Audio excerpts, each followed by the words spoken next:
Peace, everybody. Before we get into this new episode, don't forget September 14th, where tomorrow's on promise. It's a hell of a story. You won't be disappointed. You'll learn more about me. You'll learn a lot more about me.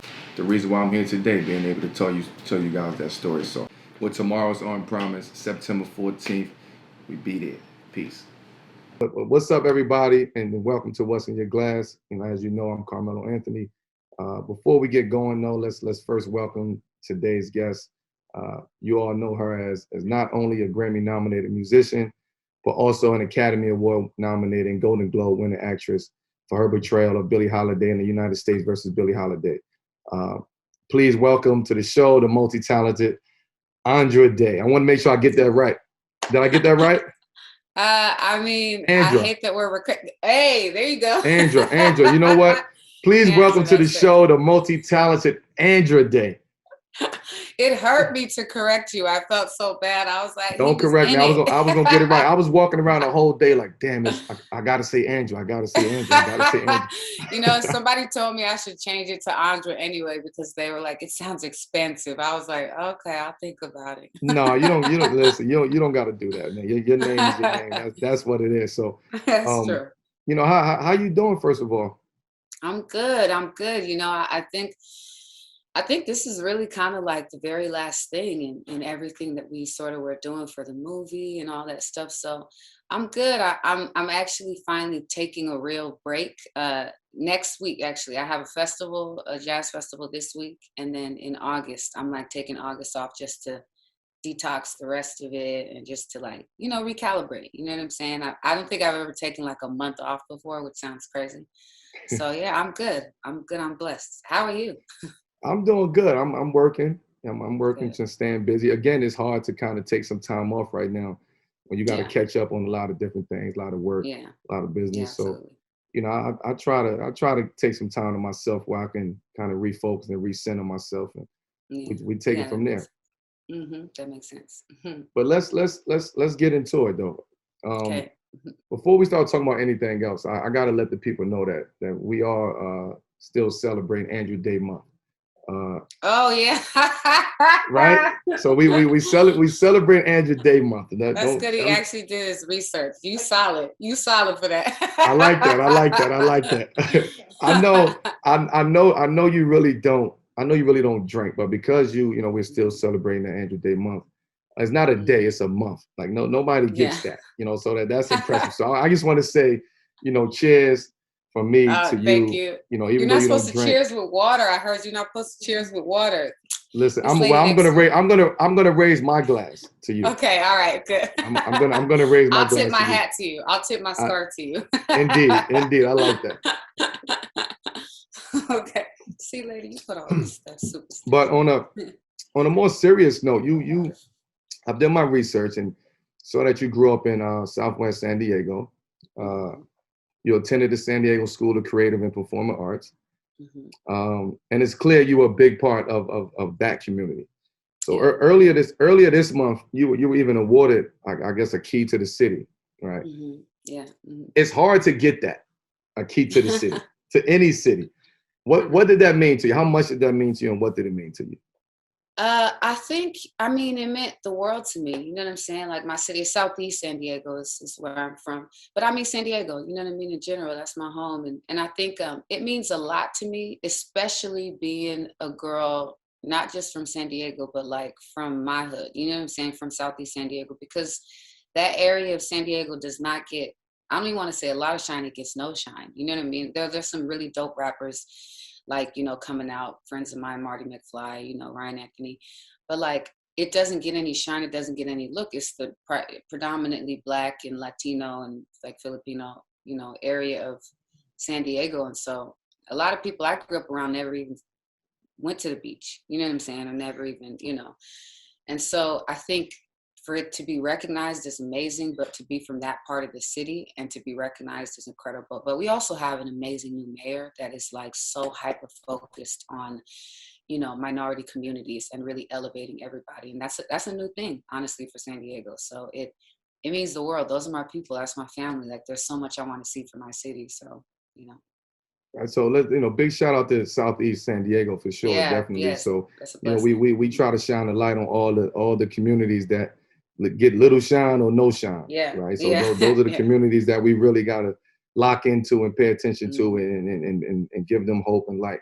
So yeah, shout out to Southeast San Diego for you. yes, Um, much appreciated. before you committed to music, I would say full time, right?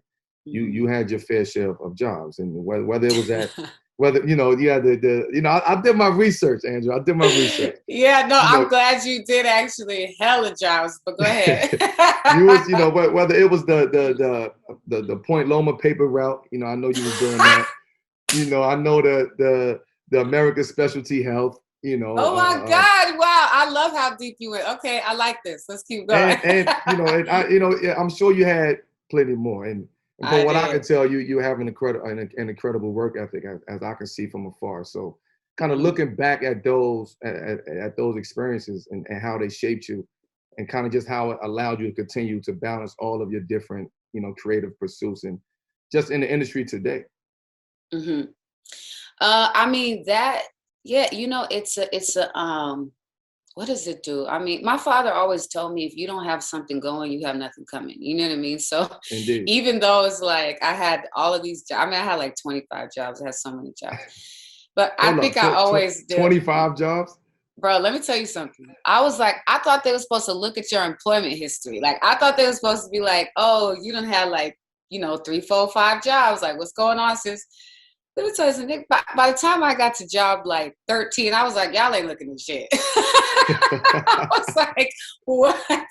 So I said, but it was just like, I don't know, it's just a need. You know what I'm saying? I think the thing that it built the most is just like just a drive, a thick skin, a drive, a need. Like there's no job too low, there's no job too small, there's no whatever. Like I used to clean like next to mine, we used to clean like these old like apartments, like in like the hoods, you know what I'm saying? Like where people would be moving out of the apartment after they lived there for years and years, and it would be all kind of crazy shit in there. Like we had that, like you said, paper route, passing out flyers to account manager to executive assistant. Like it was nothing's too big, nothing's too small. Like, and it's all kind of in service of the dream. I never really lost sight of the fact that that's what I wanted to do for my life.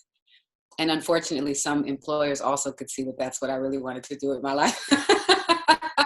So, but I don't know. It's a blessing. Honestly, it makes for funny stories now. You know what I mean? I mean, that's good. I mean, it's Hmm. the grind of it, right? And the journey Yeah. of that to where you are today. It makes that story, like you said, you can laugh at it now, but it also, keep in the back of your head that that's where I'm from. That's who I am. And I'm Yeah. never going to change that. You know what I'm saying? No Yeah. matter no matter how big I get, I'm never going to change or forget where I'm Yeah. from. And I think it equips you too. Like, God forbid, but like, if all of this went away or if something went away or what, you're not lost. You know what I'm saying? Because that's where I come from. That's where I'm cut from. So you just know how to hustle and to get it again or to make it happen again or to do. You know what I'm saying? Like, You are so who you are. We are who yeah, we are. We yeah, can like it or exactly. love it at the end of Yeah, the that's day. right. Yeah. I also heard about, again, I was doing a lot of research trying to figure out some questions to ask you, or just a conversation between us. But I heard about the night in 2010 when Stevie Wonder first called you. Yeah, that was Like, wild. I hear that story, and it makes me think of kind of getting like my big call on when I got drafted, right? Right, of So course. you get those calls and you just sitting in the moment. Now, did the caller ID say Stevie Wonder, or what? Or like, how did that go down? Like, it was like somebody hit you like, yo, Stevie looking for you, or like, how did that go Yeah, down? it basically like the manager producer I was working with at the time. God bless him. We're not going to talk no more about that. But no, actually, I did. So basically, here's the kind of long short of it is I did like a performance in a little strip mall in Malibu. I had like whipped up to LA, and or got some change to come up to LA and then do this little performance in this little strip mall. And the person I was working with at the time just recorded it, it was just in front of a store with a little microphone. And he happened to find himself in a pastry shop with Kai Millard Morris, who was Stevie's wife at the time, who's still just an amazing woman. And she actually liked the sound of my voice. She played it for Stevie, and he liked my voice as well. And so Then they orchestrated a call. It's just so crazy to me that it's like you grind and you grind and you hustle all this time, and then it could just be some random shit like that. That's like, oh, you know what I mean? That's the pop out, you know? So I was like, okay. And so they arranged a call, and I'm telling you, like, I always say this because I want people to really understand the picture. Like, but like, it was a tiny apartment, it was a 1 bedroom, but it was really like a studio that they was just getting away with my mom sleeping on a futon behind 7-Eleven, you know, right next to a dumpster. Like, and then all of a sudden I'm on the phone with one of the biggest names in the world. You know what I'm saying? And it was so crazy. He talked about how he loved my voice and music. It didn't end up working out at the time because the person I was working with was not honest with me about the communication. But they actually ended up holding on to my information and reached out like a year later, and then ultimately introduced me to the producer that did my first record. So it was a whole thing. You know what I mean? So I mean, that's so when you put that in perspective, you mentioned how you was like how your living status at that point in time, right? And things that you were doing, and the 1 bedroom studio apartment with your mom and behind 7-Eleven, and to get that call, right? Does that creative process, how was that creative process with Stevie? Like, how did that blossom? I know it blossomed, but how did that blossom since that night? I think more so than it was just like listening to records, you know what I'm saying? Listening to records and listening for sound. But more so, he actually just introduced, there was a producer that he had that he loved, that he really wanted me to work with, you know what I mean? And he was just like, so he was kind of more the liaison, you know, he sort of was like the godfather of it all. He just kind of put it together, was like, I feel like you would be magical with this producer. And so, and he played like harmonica, you know what I'm saying, on the record All the time. On City Burns. Yeah, it was wild. It was so wild. And it was like literally the most perfect harmonica solo ever. Of course it was, because it was Stevie. But like, yeah, so he introduced me to Adrian Gervitz. That was the producer to my first record. So he was more like, he orchestrated. It was like the godfather, you know what I'm saying? Which is why I look at him as like, or them two as sort of like my godparents in the business, you know? Indeed. Did he play the harmonica on the phone for you, or? Nah. Oh, I'm like, hold up, Steve, you played the harmonica for the phone? No, it was when we were working on the record. I have a song called City Burns, and it's Stevie's harmonica solo on it. But like, no, on the phone we were just talking about, he was like asking me what my sign was, you know what I'm saying? And we were talking about, he had a song that he wanted to write in particular, but I'm not going to say the name just in case he still wanted to do it or something like that. But like, he was just talking about music, you know, asked me why, because all my songs at the time were like 2 minutes, you know, and it was multiple reasons. Some of them were demos, but some of the really old jazz records are just a short little blurb, and you get everything you need in that. And I like that. And so he picked up on that, you know, it was cool. Like, we were just really connecting on some music shit, like throughout the decades. It was really amazing. Well, listen, Stevie could play the harmonica anytime he called me. Stevie, play that shit on right. You don't even have to talk to me. You don't even have to talk to me. Just play. Okay, I believe you. That's it. Listen, that's it. Stevie, call me, man. Please, I want to hear the harmonica. Okay, let's get that set up. Absolutely. What's in Your Glass is brought to you by our friends at Wine Access. You've heard us talk about them before. They are great for any wine lover out there. Wine Access is the premier destination for discovering expertly curated wines at every price point, sourced from the world's most renowned winemakers. With an impressive online shop, quarterly wine subscriptions, and a variety of educational content, Wine Access make it easy for anyone, from wine novices to enthusiasts, to expand their palates through access and education. I can't recommend Wine Access enough. Everyone's wine journey is unique, and Wine Access can help you get to your destination. Through the connections of their highly credentialed team of wine experts, Wine Access unlocks access to the world's most rare and often unattainable wines and delivers them straight to your door. Each temperature-controlled delivery comes with educational materials that share the story behind each bottle, along with the perfect food pairings, perfect for sharing with your friends while enjoying a glass. Wine Access makes it so easy to find great wine. You don't have to be an expert to find something you'll love. I've already had some wine shipped to me, and I love how they shared the story of the wine that was sent. It makes for a perfect experience to both learn and enjoy wine. And now, What's in Your Glass listeners can enjoy 20% off your first purchase at wineaccess.com/glass.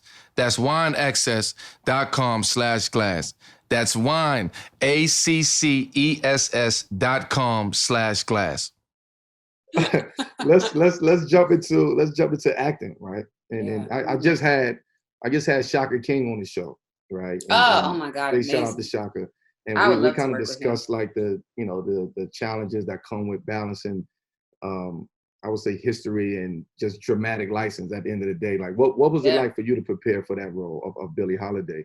Someone who's had a great impact on your life. And just to give you a backdrop of me, I grew up in Baltimore. So we had the Billie Holiday Okay. statue Yeah, you had the statue. right on Pennsylvania Avenue, right in my Yeah. neighborhood. So for years and forever, I used to see that statue and we used to hang by the statue and all of that. But I never really, I never really did the knowledge on who Billie Holiday was. I Right. know the song, I get the song, one of my favorite songs of all time, but I never understood why is Billie in the middle of the hood in West Baltimore. So Right. what was it like for you to prepare for that role, of Billie Holiday? It's a lot of prayer went into it. That's a huge part of just, me and who I am. So, and a lot of, it was all consuming, honestly, you know what I mean? And I don't think there's her life, she was such a force. She consumed people, and wherever she went, she had this incredible magnetism. So you kind of have to be that, you know what I'm saying? Like you have to figure out how to be that. You can't just be like, I can't act like I have magnetism. You know what I mean? Like you just kind of have to live it and develop it. So it was amazing. I mean, Lee, actually, when him and I first met, first of all, it turned out to be amazing. When it first came through, I was like, I don't want to do this shit because I was scared. But Lee, actually, when we first met, we just connected. You know what I mean? I love Billie Holiday, and I happen to know her story because I'm such a huge fan of hers. I know how her voice was silenced. It's miraculous that there's even a statue of her in Baltimore. That's the city. That's the people that did that. You know what I mean? But she was such a fighter. Like, things with the civil rights movement, the reinvigorated civil rights movement would not have looked the way they looked without her being the juice, her and Emmett Till being the juice for the new movement. So I loved her, and I wanted the story told correctly. And then Lee had a chip on his shoulder because he fancies himself somebody who is aware, who's privy, to Black history, to our stories. And so the fact that he didn't know this about her, about how the feds went after her, how the first war on drugs really started to take her down, and to take down Black influence and leadership, there's a chip, you know what I'm saying? So he wanted to tell the story right. And he introduced me to Tasha Smith, who was my acting coach, to Tom Jones, who was my dialect coach. And I just, I had read Lady Sings the Blues and a lot of shit already, but I just reread stuff, got new stuff, every photo, every video, listening to her more and more of her music, and absorbing her voice, not taking care of my own body and self, because that's kind of how it would be. So, it was an all-consuming, it was a spiritual process. That I know that, Mm-hmm. So, I mean, I could imagine what that's like. But, I can only imagine what's that like of you, first of all, taking that role and then having to commit to it 110%, right? Like you had to change everything. You had to dive into basically being her. Like, yeah, my hair's just started I'm a spiritual back. person. So how was that? What was that energy like? Did you feel like after a while, like I am her, like I am Billie Holiday after a while? Like, did you feel that, or did it come second nature to you? No. I mean, I don't know. Maybe parts of it did. I don't really know. My only barometer was if Lee was happy, or my castmates would be like, yo, you're killing this shit right now, But I so no, we had to put in a lot of work and a lot of time. But I think eventually, once my family started to be uncomfortable with me, and then comfortable with the fact that I was Billie, or people I worked with, or if I'd go in a store or something like that and I'd be talking like her, or I would be talking like her and I wouldn't realize. And then someone sorry, my creative director, she's sitting with me, she'd be like, oh, that's Billie. And I wouldn't realize that she was there. And I says, all right, hopefully we can come out of this shit. You know what I mean? But yeah, I think it was a lot, getting the voice right. I started smoking cigarettes. I started drinking alcohol. Obviously, I don't drink. I started cussing. I don't typically cuss, but that shit hasn't gone away yet. You kept that with you. Yeah, I did. Sometimes, you know, you got to get into some shit. So, but, but yeah. So, and then I lost, you know, almost 40 pounds. I cut off all my hair, which has just started to grow back. So that's cool. You know, we died. It was just, it was a different world. I was a different person. My motivations were different. You know what I'm saying? My need was different. It was more desperation, a little more loose, you know, less apologetic, you know. It's a different Well, I person. mean, that's a you know, congratulations to you too again, because you're Thanks. actually now a part of a larger societal movement at the end of the Mm, day, right? mm. And I mean, maybe you did, maybe you didn't. Like before you took that role on, maybe you weren't, maybe you wasn't that much into the societal movement or Mm. big to everybody else in that sense. But now people when people see you, you are Billie Holiday, right? Yeah, it's crazy. Is that scary to you? Like you are Billie Holiday when people see you forever, forever. If you whether Yeah, you want it or not, you are Billie Holiday. right. Yeah, exactly. Especially when I be trying to get out of stuff in my head, you know. But Right. is it scary? That's a good question. I haven't been asked that before out of this whole run. That's good. See, look at you on shit. But is it scary?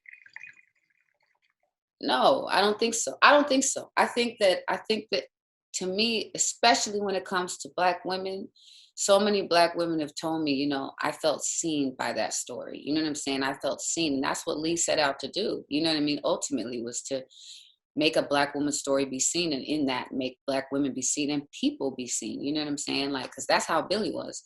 Right. No, it's not scary. I love this woman so much, and I've loved her since I was 11 years old.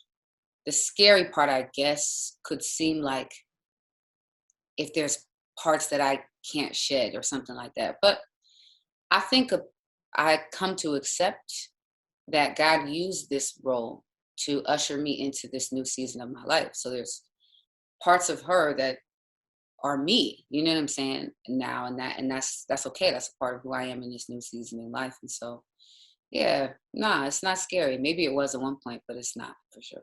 I'm just glad her story was told, Yeah, right? yeah, it's And crazy.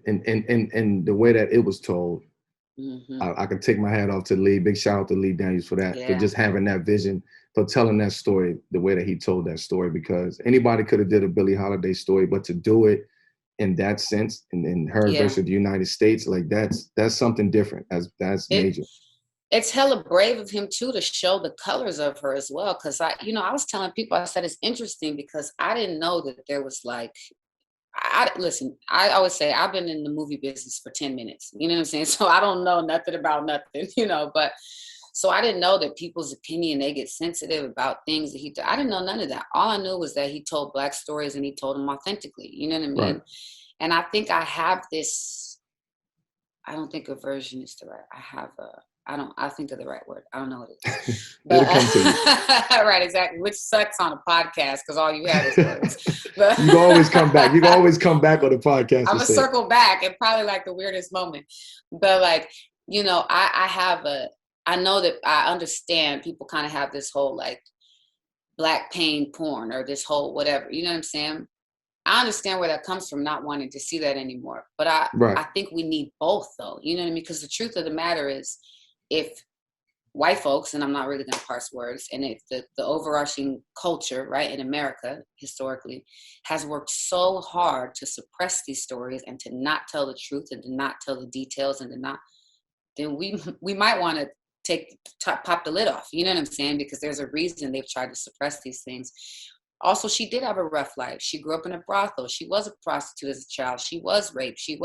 This is a part of who she is and what made her function and think the way she did with the drugs. Like this idea that you could tell her story without that, that's what they used to take her down. You know what I'm saying? So Right. I feel like for him to tell it, I don't like this idea that we as a people can't tell our stories in its entirety or as a whole because, well, it might make us look, listen, we done seen 8 million white stories. I done seen white divorce 50,000 million times told a million times over. You know what I'm saying? Right. Like, so I was like, no, I don't think that's it. I want to see all of our stories told in all of the facets and the layers and all that stuff. So it was brave of him to do that because, you know, it could be difficult. You know what I'm saying?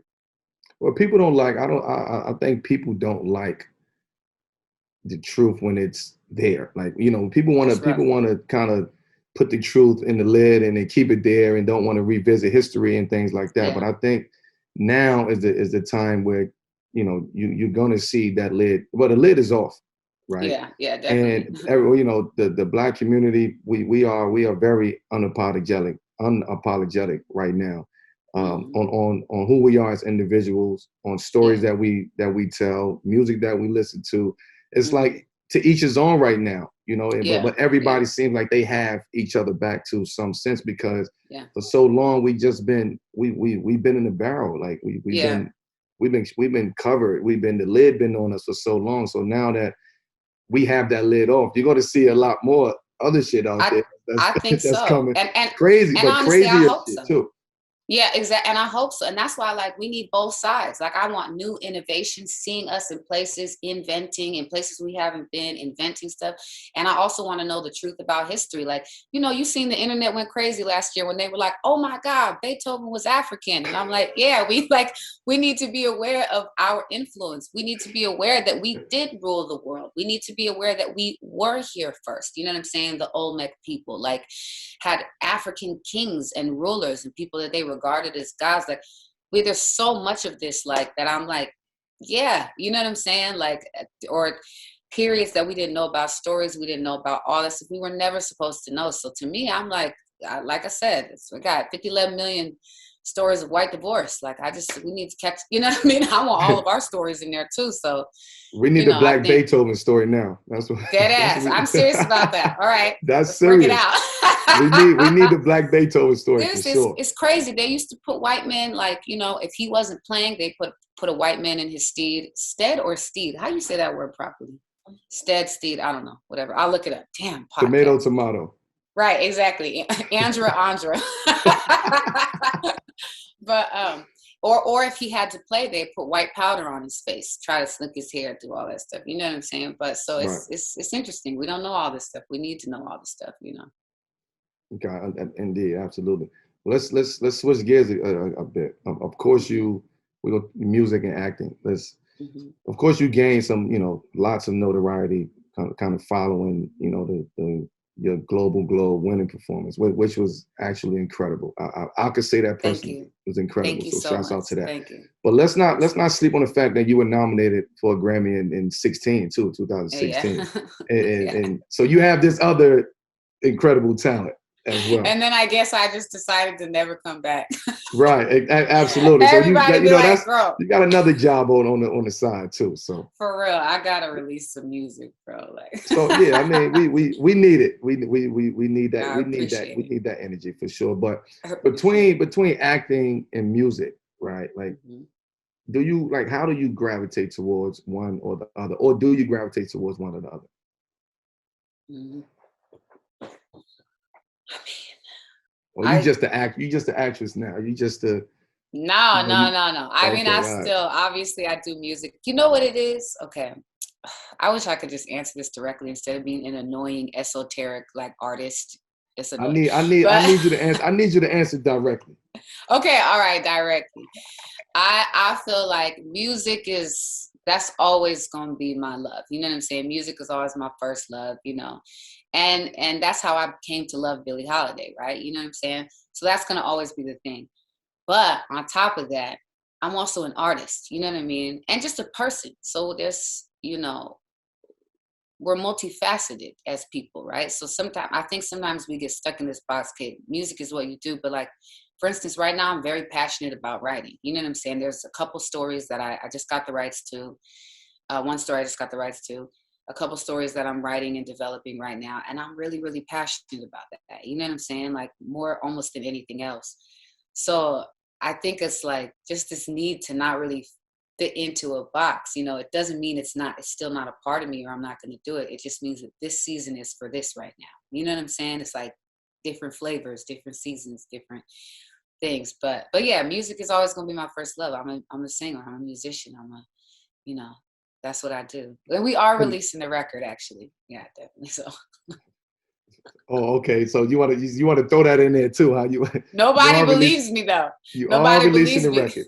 You are releasing it. We are. I am going to throw it in now. The next single is with me and Wale, so I'm excited. Okay, I like that. And that hasn't been released yet.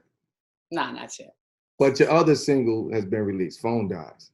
Yes, recently. Phone Dies. Right. Yes. So, Yeah. I mean, you just hit my next question. I was going to ask you, what's do you have any further plans for new music? And you said your next single is with Wale. Wale, yeah, I'm excited about that. Yes, no, we do have an album coming soon. I'm not even gonna drop a date because I had to change it so many times. Please don't drop the don't drop the date because they're gonna be on you. And now nobody's fucking with me no more. They're like, sis, you know what I'm saying? Like, when is it? We heard June, we heard April, we heard June.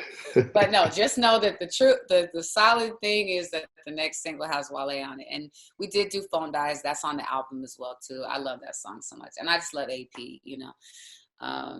or Anderson .Paak, sorry. Yeah. It's crazy. So I was just playing. It's crazy you said that because I was just playing Anderson before I got on. Oh, did you for real? Okay, wait. What song was you playing? You remember? I was playing the whole Malibu album. Oh yeah, that's just solid. Everything's solid. Yeah. So I didn't even know. I was just playing the energy was matching. You know what I'm saying? Yeah, exactly. So I had to match. I had to match the energy. That's good. That's right. That's perfect. Yeah. So yes. Next single has Wale on it. We are releasing new music before the summer is over. I'll say that. So what's up next for you? You know, whether it's upcoming projects, important initiatives that you're working on, social work, etc. What's next? I think like I said, we do have to, like, we're finishing the album and getting that out. So I'm excited about that because, like I said, that gets me back to kind of my first love, I actually have a feature on there from an artist from San Diego too, named Ryan Anthony, doing another song with a friend of mine, Marty McFly, who's also from Southeast San Diego. So that's a big thing for me as well too, is actually going to San Diego and grabbing a bunch of artists that I really, really love to, like, give them a platform, not like a label deal shit, just to, like, give them shine and give them light and, invest in what it is they're doing. And also writing. So I just got the rights to a story I'm so excited about. So I've started, like, screenwriting, I guess. I be feeling so crazy. Like, I feel like I shouldn't say that, but I'm going to actually get with an amazing screenwriter. I'm just dumping and getting all my ideas out right now, doing the research, working with the woman's story. And then there's a few movie projects. Lee and I are doing another thing at the fourth quarter at the end of this year. So I don't know, a lot. There's a lot in movies, a lot in music, and then also just in my community. There's some things that we're working on with the new mayor and with the councilwoman down there. So yeah, it's exciting. But I'm a slow So you're busy. Andra is busy. So don't ask for no dates or the music. Just be on the lookout. But when just she knowing say it's dropping, it's dropping. Yeah, that's pretty much it. I'm probably just gonna pop up on social media one day and be like, "There the album go." listen. You're not the only one. Everybody else out there doing it. So that's the way to go. That's the way to go.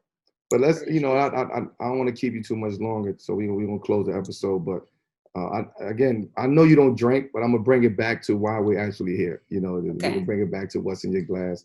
So I have a few quick fire questions for you to close us out with. Okay. Let me just explain to you. I typically ask my guests about what's in their glass on some special occasions, but it also applies to all types of food, beverages, or how you celebrate, how you unwind. You get the gist of that. So the people have to know, what's your go-to food or beverage when you are, let's say, unwinding on the beach on vacation? My go-to, probably a virgin pina colada because they taste so good. Also, I just love straight up coconut water. Coconut, everything. Mm-hmm. You gotta stay hydrated. Yeah, gotta stay hydrated. Gotta keep it healthy, You an athlete, you know what it is. Indeed, absolutely. When you're out to a nice restaurant, what's your go-to? Now, it could be food, it could be beverage, it could be whatever. What's your go-to? Oh, my go-to. Okay, my go-to when I'm cutting up is pasta. I love pasta so much. Yeah, I mean, that's it. Most of the time pasta. I'm cutting up, so pasta. Yeah, I love pasta. Copy. you're celebrating a win, a big win, or with a new project, a premiere, etc. How are you celebrating that? How am I celebrating that win? I'm probably celebrating it with. Actually, my mama makes this yellow cake peach cobbler, and that's what I'm celebrating the win Hold up, with. yellow cake peach cobbler. Yeah, she just started freaking something in the kitchen one day and was like, "Oh, I'm craving yellow cake. Oh, I'm craving peach cobbler." Put them hoes together, bam, that shit was crack. I was like, oh my, wait, I should have said crack. Oops, I mean, not crack. That's terrible. Listen, listen. What's in your glass, baby? So you say whatever you want to say. That's so terrible. People gonna be like, eat. No, that's fine. I don't care. No, that shit it was amazing. So yellow cake peach cobbler is how I'm celebrating. Honestly, that's my go-to for anything, but she won't make it for me all the time. I never heard that one. I never heard of it either. It used to be my granddaddy peach cobbler, which is still good, but like my mama's yellow cake peach cobbler is. I'm gonna get you some someday for sure. Mama Day, I need a slice, or I need a slice of that Mama Day for sure. Definitely. Nah, sis, man, I just want to say thank you so much, for joining me. And best of luck with everything you have going on right now. Thank you for the audience for tuning in this week. Please follow, rate, and review What's in Your Glass on Apple Podcasts, Spotify, wherever you listen to your podcast at. You can also check out the video releases each week on YouTube. Sis, I appreciate you. Yes, always love. I support you 1000%. Keep putting on for us. Keep doing your thing. Thank you. Sky's the limit at the end of the day. I appreciate at all you. times. Likewise. Thank you. Bless. All right, baby. Peace. Yeah, peace.